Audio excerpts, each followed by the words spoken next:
like how we're getting excited. that one. We're getting excited about Corky Azir. I know. Woohoo! I know. Oh my God, it's Corky Azir. Haven't seen this in a million days. Shout outs to Lava. Yeah, there's that at least. This is a lot of poke now, though, with Varus and Corky. So a little bit of a different vibe for Gen G. I mean, it is so tough to actually get through all of that damage. You consider the Heimerdinger turrets as well. And Brionne don't have a comp that dives well. Like, you have a Maokai who can go for the aggressive route with a twisted advance. You have a Gnar who could potentially get in there into the backline and set up for a big ultimate. But even if you do, Peanut is there to peel for the poking champions, the Varus and the Corky. So the other thing to mention, fans who may have missed the Corky Azir meta we had for quite some time last year, is that Chovy was the best Corky player in the LCK. So Yep. Faker, Fate, and Pays, let's go.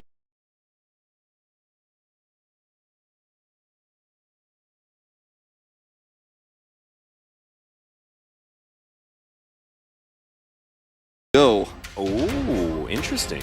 Big fan of the three of them.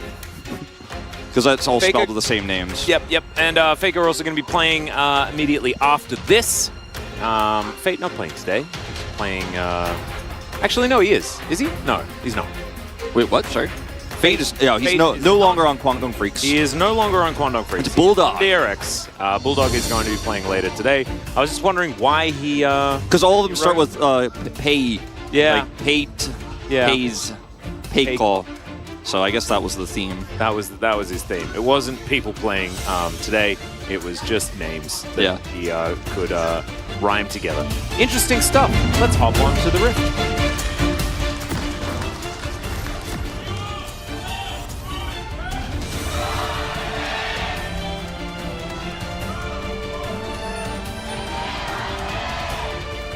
All right, now we've got the on the fountain pictures with the cheers.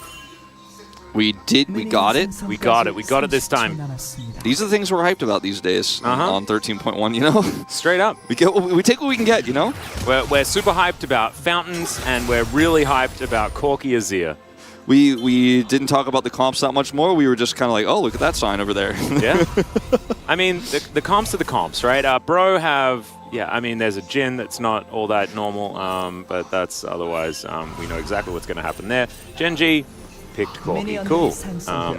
My issue with Brionne's comp, outside of the fact that it's very similar to what they played last game and lost with, is that it doesn't have a lot of synergy unless it's played either from ahead or very perfectly. Like, you have to have the Gnar bar set extremely well, and then Karis has an angle where you can set up for a Zipper's Divide, and it has all that space, so then he can get a big ult, get a Deadly Flourish, Effort can shield, and the comp can work, and maybe the Maokai ultimate sets all of that up, buys you that time to get the last part of that Gnar bar, but it's so complex, the way this draft has to go, against Shooty McShoot over here on Gen G. I got the Corky, I'm going to shoot out from far away. I got the Varus, I'm shooting far away. I can buy time, I got Heimer turrets and a Wukong to sit on, so good luck. Yeah, he has himself an ace machine, and I don't think he's afraid to use it. Wolf, I think that's how it goes. Sometimes you get corkied. They haven't been corkied yet, and it takes a while for the Corky to get online. We'll see how long it's going to take Chovy to do so. We'll see what kind of build he's going to go for as well. There have been a whole bunch of different variations in the past, but I have a feeling that there might at least be a Ravenous Hydra involved. We mentioned this way or another in the T1 series, Atlas, where the Gen G did get 2-0'd, but Chovy was spamming solo queue games of the Corky actually right before that matchup, and I haven't kept a closer eye on his solo queue recently because that didn't come to pass. So I was like, you know what, I'm tired of looking at that. He's not going to play it. But he is playing it now, right? And clearly still niche relevance here for Gen G, they think, in this meta, where you just kind of sit back and scale up. Yep. I think there's been a few people that have been dabbling in a bit of the Corky, but good to see it. Peanut's going to make his way over, though, as Karis is going to shift some sand, get himself out of the way. Absolutely fine. Uses a chunk of his mana. There we go. That's what we're talking about now. The trades. As Chovy, yeah, he's taking it. Karis definitely doing a decent job in this early laning phase, which is, of course, what the Azir can certainly be relied upon. So we're going to get Veigar back soon? Are we going all the way back to 2022 spring? No? I feel like maybe that's just how it goes. Even if we don't patch the game, it just goes on the same cycle until there is buffs and nerfs that the players read into, and they then make decisions based on that. I feel like there should be like some sort of rule, like how many Faker games of LeBlanc we see per season is like actually a sign of the meta. Like if Faker can play LeBlanc a lot, it means like the meta is probably pretty healthy and diverse. But if he can't, it means like, you know, we should be worried. Well, I mean, Showmaker has played it, so perhaps Faker will be able to play it soon. As here we go. It just gets less interesting all the time. Yeah, let's revisit this matchup. We need Bro to win this game though to like reach equilibrium once again. Chobi's win rate does make it kind of look like that may not happen. He's been pretty good at winning games on the Corki. You never know. It might just be the Bro time. I assume there's going to be a few people in chat that do Bro leave in them being able to take this one down. Of course, Bro pretty good at bringing us to 3-game series as well. So yeah, there are a few reasons as to why it might be Bro favored. One of the reasons why it might be Gen G favored is the fact that they're already ahead by a few hundred gold. They are. There's some, ways for that to continue. Like Chovy has first strike. He's picked up a Cull. He also has Dematerializer. He knows exactly what he wants to do, is to just survive and get money. Yeah. In this matchup, I don't think he'll have to build a Hex Drinker, but he might if he just wants to be safe. Don't think it's necessary in this case. Not a ton of magic damage here for the Brion comp to be worried about otherwise. Yep, Chovy is just waiting for this minion wave. This is literally the gameplay. This is the gameplay. Like, I'm in experience range. He's like, when the wave comes through, if Karis doesn't walk back instantly, some first strike gold, and I'll kill the minions. Go back to waiting. Turn-based strategy game here. Fire Emblem Corki. Yeah. Love it. Not a whole lot of engaging in this one. No, not so much. Must have been one of the older games.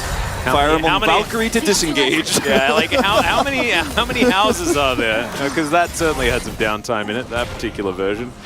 Yeah, it was not so sure. Chovy might be trying to be a professor after this. Yeah, I think so. Professor of CS.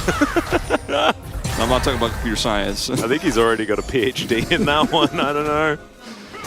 As Peanut is going to slink back into his jungle. That control ward you could kill. However, he is just not going to. Yeah, I think he really wants to come over and aggressively pressure this Maokai. Well, twisted advance for Umpty. That control ward just being a little bit frustrating, I guess. Peanut gets the ping down. And we jest, but this is Fred Brion putting a lot of pressure on. Umpty comes over here, deals with that control ward, trying to shove Chovy out of lane here. Is what Umpty is doing, 3-6 here, trying to get some extra power so they can take this first Drake, which really... First objective? Yeah, it's pretty massive against the Corki, right, to get that Drake lead, so you can put the pressure on him. We'll see what the soul ends up being, but the Corki package got nerfed a while ago, which is what really inevitably pushed him out of the meta, so won't be able to contest the first few Drakes with that one. Nope. That is not going to be where that's going to be used. If they can delay the Herald, then they might be able to get some value with the package. As Peanut's Wukong win rate pretty high. Of course, played the majority of the games last year. Yeah. Where Gen G were and last season. Yeah.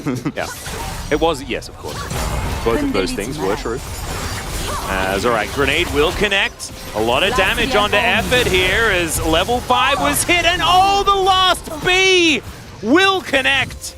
And that is going to be first blood going over to Delight, as Delight is now just going to stand in front of Pays, soak all of these bullets. Look at this guy. Look at him. Look at him. Look at that little hat. Oh, man. Does not care. Woo! Adapted Mind Math! Come explore the site with me. I'm in first grade, so I'll pick that. Neato! A fun fishing adventure! Fish until you find the sunken ship. Oh, I'm excited! I think 9 is the answer. Hey, I got it right! But you know what's great about Adapted Mind? If I can't figure out the problem, Like this one, I can click here to get an explanation from a real teacher. This helps me understand the concepts I don't quite get yet. Wow, look, a pet! Let's click on it to customize it. The more we play, the more pets we earn. Ooh, I love pets! And we found the sunken ship together. Adapted Mind is so much fun. Click here to come play with me again. Quick, before time's up. 5, 4, 3, 2, 1. Last chance.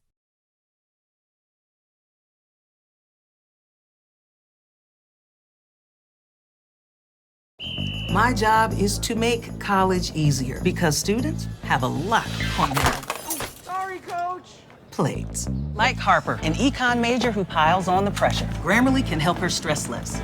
This term paper's gotta be great. It's a third of my grade. Your ideas are on the money. Let's make sure they come across clearly with Grammarly. Watch it work. Watch it work. Wow, that is stronger. And Avery, an engineering major who runs on ambition and coffee. Grammarly can get her her dream job. My application needs to stand out. They only meet with the top candidates. If you want to make a good impression and nail your delivery, use Grammarly. You don't want to pull another all-nighter, do you? Now that's taking it to the end zone. Yeah. Oh, touchdown with Grammarly. And Blake, an education major who knows what he wants. So you're going to be a school teacher. Yeah, but first I need to get my senior thesis over the finish line. I keep repeating the same words. Let Grammarly help you find the right words faster. Grammarly, do your magic. And you did it in one place. Grammarly means better results. That's why it's the writing tool selected by 3,000 schools and universities. Try Grammarly for free by clicking the blue button. Class dismissed. Go on, download Grammarly today. Blue button. Right there, Grammarly. Oh yeah, click it. Don't look at us. It's just a coach and a duck. It's all right, you click that blue button. All right, you've seen it before, haven't you? Ooh, Grammarly, for the win.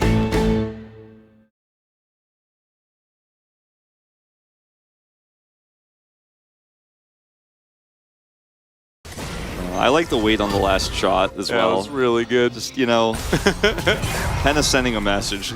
He's sending a message to Delight, but he's sending a message to all the fans. He knows what's going on. He's like, please, sir, could you move?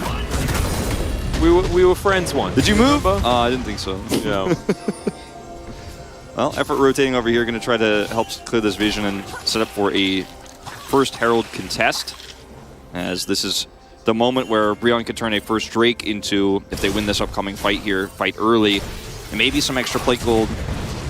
You know, this composition is not a tempo comp. I think that's part of why this Corki is so great, because Brion don't have a comp that says, oh yeah, we got 2 Drakes and now, you know, Lucian has Gale Force, or, you know, now we have a really fed jungler who's going to be running around the map assassinating people. It's not a Talon game or anything like that. It's not a Kiana game where you're thinking, okay, we got a lead, now we're just going to smash Genji and that's how we're going to do this. It kind of gets the first Drake and Genji are like, okay, cool, so let's, you know, that's what you guys got. And they could contest this Herald. Yeah, mainly because they're calling their bottom lane up. You can see Henna actually walked away from that turret assuming that Paze was going to make his way back. But no, he's towards this mid lane. Bro, setting up for it. Morgan, great Narbar right now as the Nature's Grasp comes in. Genji just going to turn though and immediately get rid of the Gnar. He can't even go Mega. Poor Morgan. As teleport towards that bottom lane, Henna got 1 turret plate. It's not a massive amount, and Chovy now just going to come back and grab even more farm. Yep. Rift Herald probably going to be given to him too. Just want to accelerate the Corki as fast as possible.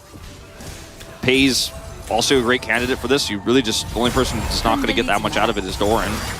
As this is the stun here into full W damage. That's it. All it takes, like, in that 1 extra shot there to guarantee the kill. Paze goes low, but it was really about that setup there from Delight. And this is the complexity of this comp I was talking about for Brion. Even in the early game, you're like, not on the same page. Your Gnar is trying to get Var with that Maokai ult like I was talking about, and then the rest of the team's like, sorry man, we lost control of the choke point. We never actually had control of the choke point. We're gonna have to leave you out to dry. Well, there's an ulti from Doran. going all out into Morgan here as Peanut will dive forward, finds himself the Cyclone. Morgan's running for the hills. We'll see whether Doran's got enough dashes to chase after him. The Meganar is coming in relatively soon. Dash number 1 comes through. Q1 comes through as well. Nar coming up. Yeah, all right, there it is. Bunch of health back and ring around the rosy. Successful. The Lord himself will not die in this one. Easiest lane to dive because, you know, you've got a Azir with flash in mid, so tough to actually set the Herald up there. So they went for the greedy play for the easy Herald money for Doran, but he actually holds it off for now. Now that the Narbar is done, though. If at first you don't succeed, Wolf, you try, and you try again. Peanut has flash. Might not need it. Morgan may just die. He's gonna do the same thing again. He's doing the same thing again. Morgan's really loving the Year of the Rabbit with all these hops, man. Absolutely is. Umpty's going to throw the Nature's Grasp through. There it is, one more time. As the bullet, oh, Pays! He did it for you! Why could you not do it for him as Morgan dies to the turret in the top? I don't know what shenanigans are going on up there. Top 13 anime betrayals. Oh yeah, as Pays is now going to try and fight Umpty, but it's not going to work. He's going to get Brambley smashed. I can see it, there it is. I told you, and it happens. So, top side here, Morgan did go down eventually there, and this is going to be Doran picking up a lot of money. No Herald committed, but big money actually going over to the side of Brion here, bottom side. Kind of picking up that kill. You see the kill going over to Umpty as well. A lot of time lost here for the bottom duo, so some tempo bought back here. As this is Umpty just saying, Peanut is really committing hard to the top side play. There's no defense here. We could just set this up. Jin loves this route. That's why Maokai and Jin working together so well. I think part of why Jin is back in this meta to that guaranteed hit. Pays, as you mentioned, doesn't quite get into the distance, or doesn't close the distance fast enough to block the shot. And is just going to die here to the Maokai punch. Yeah, well, that's what I like to call it. It's, you know, Bramble Smash, but it's a bit of a punch. I like it. Double value with the boomerang here as Morgan walks it out. Oh, the little hop gets out of the way of any sort of damage. What a almost an execute. I didn't see. I thought actually Doran picked up the kill. No. That was an execute. Jack Show now completed for Doran, which is an interesting choice. Don't see that all that often. Oftentimes it is the Frostfire Gauntlet that is picked up. Genji should be able to use this package in order to lock down this Drake, but no, Umpty's going to steal it away. Cyclone doing a lot of damage there to Karis. Emperor's Divide does come through as Chovy delivered a package to them, but now Nature's Grasp to come down yet again. Peanut diving forward one more time, but the Heimerdinger's already dead, and Bro are winning the fight. Oh my goodness! Pays is popping off though, and that is going to be the win, the triple kill in the end. And he dodges the sapling cherry on top. 4 kills for the Varus now, and this is the Pays we've heard so many stories about. You have a scrappy team fight, goes long, his positioning is good, and he's going to pick up triples, quads, pentas. That's his play style, man, and in this draft, he has a lot of room to do so. But that was a very messy fight, and we'll take a look at it again here as Genji are trying to hold on to this Drake while Corki's trying to set up for the package flank like you were talking about. This Drake is stolen, and the Cyclone here doesn't actually lock Karis down or kill him. The Emperor's Divide pushes Peanut away, and he doesn't have ult anymore. And this fight now is just long-term, real good damage here for Bro, so they actually end up winning it until Pays comes in and cleans up house with an amazing Q that hits 2, then hits the W, comes here into the brush.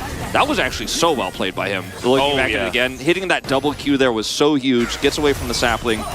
Clean stuff. Really nicely done. You can see the steroid able to finish off the play very, very nicely. So Pays now extraordinarily accelerated in this game. Also, Chovy didn't die or anything like that. He now has at least a Tiamat done. Don't quite know exactly what his itemization is just yet. Yeah, I just Ravenous Hydra already completed.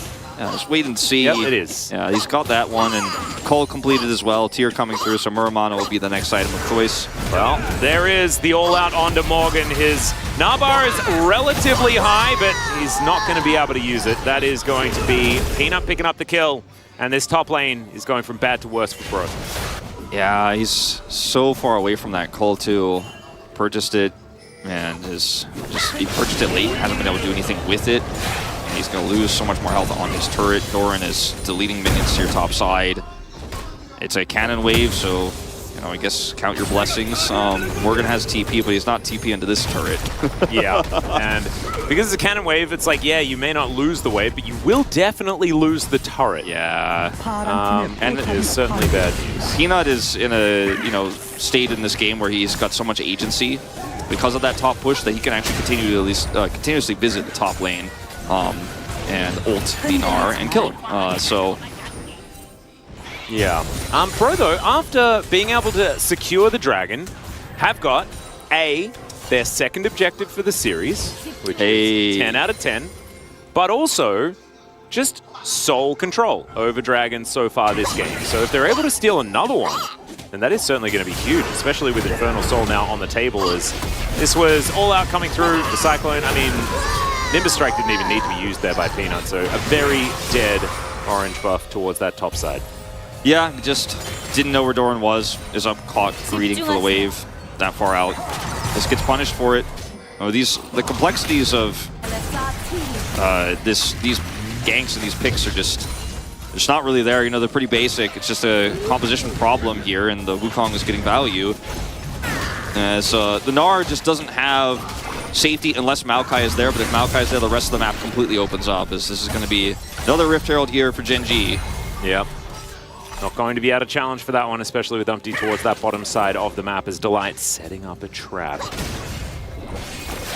And, doesn't find the grenade, as Rift Herald is just going to look for this outer turret in the mid lane, opening up the map for these poke-style compositions. Absolutely huge, and they're going to be able to do so here.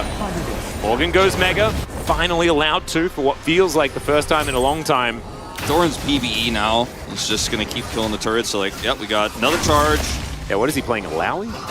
He's just pushing more minions in here, denying more CS, and doing a significant amount of damage to this turret. Now, Jin gets some push bottom side here and will take a significant CS lead. So Henna feeling good about what he's got. You know, Consolation Prize is being taken here. A lot of vision set up for him on the bottom side of the map, so he knows he can push that deep for that turret, for that push, or rather for that CS. But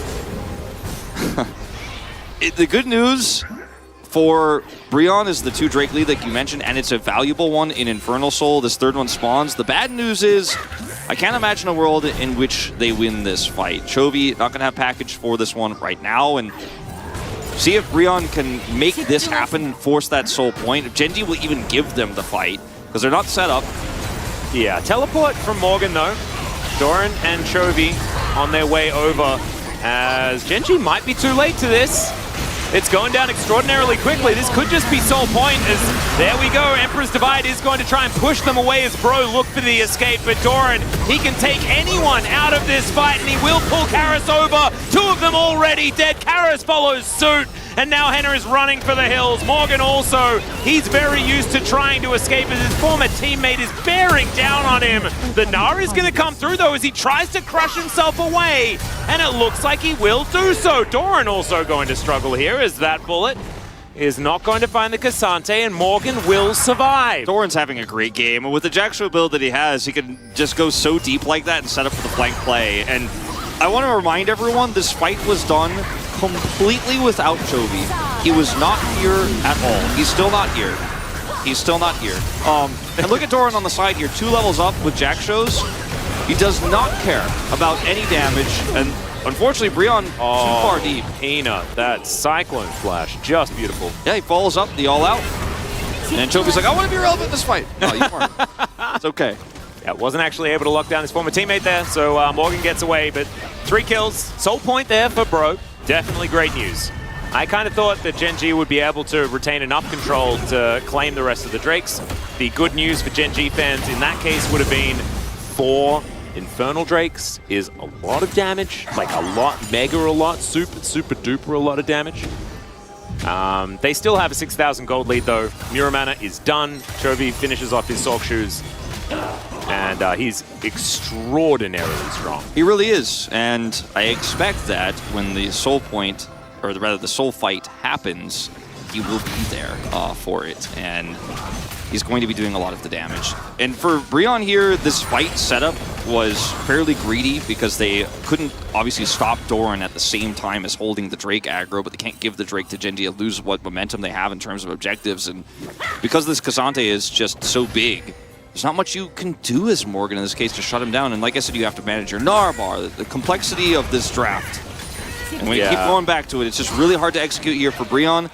Genji, this is kind of a comfort-style draft for them with this Corki draft, and they're very good at it, and it's very easy. No, it's very true. They are waiting for Chovy to finish his Ludens, and then he'll be ridiculously strong, of course. But they may not necessarily need to, as Genji is just going to wander towards the Baron. And yes, bro, know that this is happening, but Genji might just be able to stick to this one and just lock it down. Nature's Grasp to come forward here from Umpty. Let's see if that can actually stop any of this from happening as the curtain call is going to come in. Emperor's Divide is flashed by Pace so beautifully, and immediately he just punishes. Doran's going to be taken down as well, though, as it's a 1-for-1 in the end. Low health bars on Genji means they don't want to go back in. Pace looking good today. Pixel perfect on that. Cleanses as well, instantly gets out of dodge. They do not secure the Baron, and I think it's really important here for Brion that they actually do commit to that. Now they're going to grab some bounty gold here mid, trading obviously for the ender turtle bottom, but they'll take any gold you can get right now as Brion. And this is what we were asking for, and what Chronicler was talking about is not just rolling over and dying in this game. There's a lot of problems obviously that they have to face, and this is just one first step. But look at the reaction time here for Pace. It's rooted. And here comes Karas. He's like, I got this. No. Oh, and he said no. That was cleanse flash. Yeah. Pixel perfect timing. Pixel perfect. Amazing play. That was really, really. It's those young people reaction times, Wolf. Oh. And as far as I know, I mean, we'd have to watch it one more time to be 100% sure, but I do not think he knew that Karas was there. And Karas had an amazing play himself, right, to actually set up for that and assassinate the Varus. 99 out of 100 Varuses died there. Peas is the one. That was a really cool play from Karas that could have actually saved this and allowed Brion to come back into the game. That could have been Baron. If Pace had died there alongside Doran, then yeah, absolutely. Could have been a really, really bad thing. Instead, it's Karas that dies, and so it all kind of falls down. Doran's like, man, this guy might steal my POG away. Well, Henna could just be dead here. He hasn't really been playing much of the game. Outside of this one moment. He's been some bullets from off screen, but that's about it. So, a bit of a sad welcome to doing stuff. And he does not escape. So, guess what? Baron is going to be started up here again for Genji. They have vision control, they have choke point control here with this Corki. Chovy is pretty risky positioning here. We're going to Valkyrie early. No package here, but I think the confidence that they show around there being no Jhin here is warranted because Karas, I mean, they know where he is too. Like, there's just nothing Brion could do except take Soul, but they didn't do it fast enough, so... Oh no, it's the lose everything. Yeah. They're gonna do the lose everything, Wolf. That's the not good play. Losing everything is generally bad. It's not decisive enough here.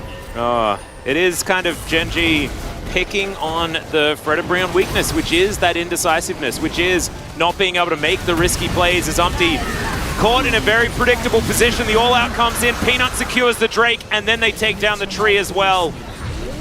Oh dear, Genji really starting to roll over this one. Yeah. All the power on the map that comes with this Baron just chokes Brion out of the map. So we'll watch Henna getting picked here. He has traps set, but I mean, what are you going to do? Peanut just gets on top of Flash. And the second part of that Cyclone actually hits there. Yeah.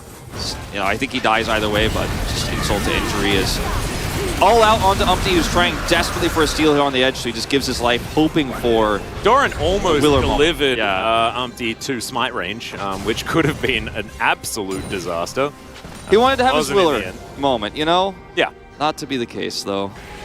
Well, package has been picked up. Split pushing power of Chovy is very, very large, given the fact that he can escape almost any situation. It is unstoppable while doing so. And does a ton of damage to turrets and... Oh yeah. All of those old Corki stats that we need to remember again. No kills, but a lot of damage, you know, a lot of utility with this Corki pick. Uh-huh. This isn't going to be one of those Corki Rob situations, right? I think Paze gets the POG for this game. I think so. But Chovy is definitely having a great time. His package just going to be used like a Weaver's Wall, placed in front of this turret for not really very much actual gain, as we can see. But Genji not too worried about it, right? I think he wanted to keep that cannon mini alive so that they could keep sieging. Deadly Flourish. Not going to quite find Peanut here as he just Cyclones in. Let's see whether this is actually something that Gen G can follow up on, though. No, it was a zoning Cyclone. Never mind. Karis could have pulled the trigger on his ult there to try to punish Peanut, but it's close. If he messes it up, you lose your Azir ultimate. You can't actually make any plays after that, but he doesn't actually go for it. He's 2 levels down on Chovy. Yep, Chovy 007 license to farm. Yeah.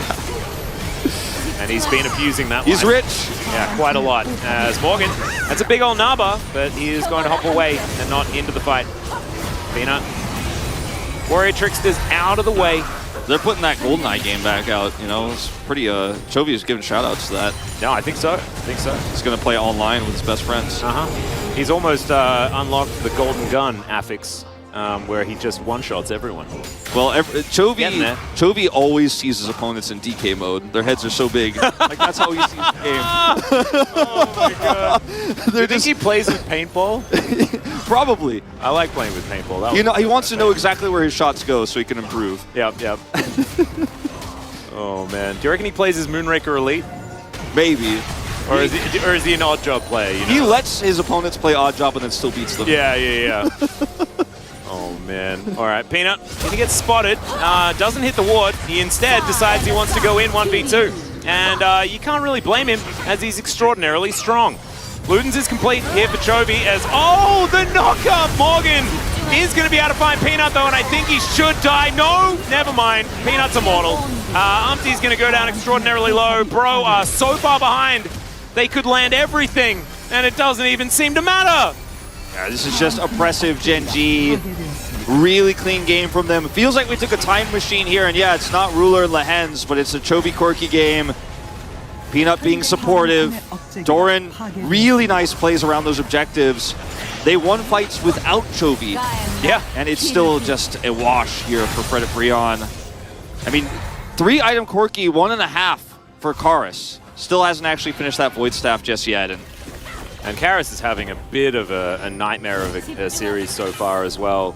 Zia really not working out, of course, has been one of his favorites for a long time. As we're going to check this out, Umpty was on the flank. Nature's Grasp actually to stop Pace from getting in there, but Chovy's just killing wolves. Like, this is just quintessential Chovy. He's like, oh, you guys are fighting Peanut, you went in, hold on, let me get this wolf real quick, yeah, and then I'll come for the fight. And this you is know what happened, of the game. They won the fight. So I don't know what to tell you. Maybe it's the right idea. Maybe just continuing to farm all games. Can you guys let the can you let the Nexus live a little bit longer? I'm trying to get a Flame Horizon here. Yeah, exactly.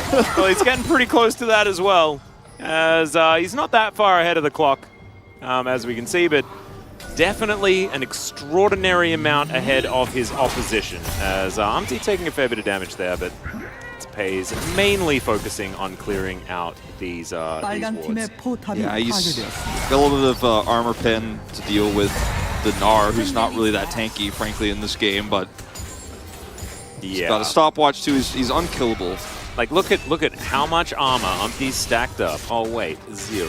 Yeah. There are some steel caps here and there, and by that I mean Morgan. Yeah, that's what I'm saying. Just Morgan only, but hey, he's gonna die really fast.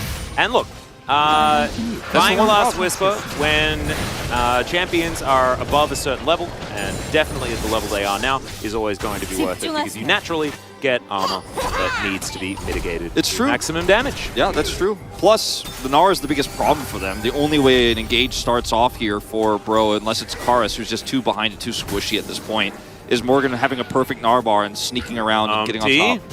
Oh my. Okay. Imagine if this works. I don't think it will, but imagine if this works, Wolf. Well, I watched a lot of crazy stuff like that yesterday, so I don't have to imagine too hard, you know? Look at these kitty cats in the brush. Umpty can just... I mean, he puts down a control ward. He can get in there. There's the Nature's Grasp. Gen G, vacate the area. Do they flip? No, they say no. Yeah, they're not. So one specific team could learn from this, but, you know. Bro do get in there, but Doran, I mean, he now knows that the Pajama Tree is behind him, and now Umpty's by himself. I have a feeling he will die. He's trying his best to run away, and yeah, he's real dead. Doran's going to pick that one up, and now Gen G move back to the Baron. It was a cute idea. You saw the thought process. It didn't work. And now Genji will probably get Baron and win the game. It's the umpty long con play, you know? We've seen it before. It's worked before. It's worked a lot, actually, believe it or not. But in this case, Genji just say, no, I'm not going to risk it. He ulted. Back off. Someone should tell KT about what just happened. Yeah, that's what I'm saying. One team can learn from this. Yeah, there is definitely a team that could learn from this. They won't, because they have to break our brains at every opportunity. But this is definitely a good example of how you take an objective without having to risk anything if you have a huge lead.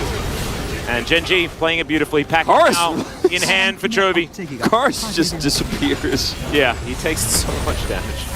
Look for these rockets. Not a whole lot of them have been landing on. Oh my god, never mind. Okay, well, now Karat's going to take, one, two. Chovy just hanging out. Package going to be taken away, thrown to the heavens. Doran taking a fair bit of damage here. Henna does still do a fair bit as, oh my god, these zoom-ins make it so scary.